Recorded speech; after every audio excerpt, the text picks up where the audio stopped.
It's probably the most important disease of cotton in Texas, but it's not every square foot of land in the areas I've described that have cotton root rot. It's in patches generally. The first documentation of it I could find in print dates back to 1872.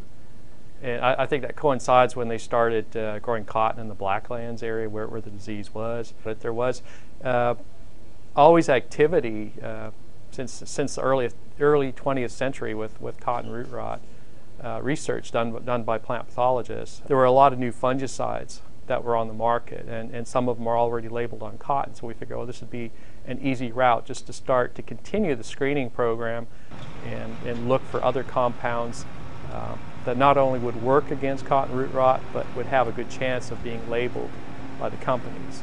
And TopGuard, it's new to the United States. I became aware of it because of my work with soybean rust, and that was one of the new fungicides that was brought in to the United States to deal with this perceived shortage of fungicides should soybean rust ever become an epidemic in the Midwest. Well, that never happened. But meanwhile, and that's also a bit of a factor in why TopGuard is going to be used on cotton. But what we did was test that material, and it was at very high rates, and it worked. It was really awesome because you look in the field and the rows that were treated with TopGuard, you could tell because they're all healthy. And adjacent rows that were not treated or treated with other fungicides, you had a lot of dead plants. And that was the start of it. Well, we found that lower rates put through the drip system also worked.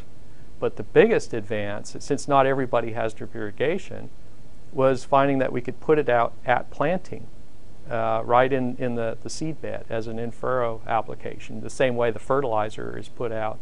Cheminova, the company that produces TopGuard, was interested in it. It worked. We had some positive data, and that for me was sufficient to go to the TDA and request a Section 18 exemption.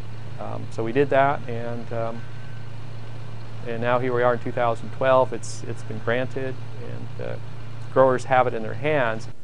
So it's one of those serendipitous things.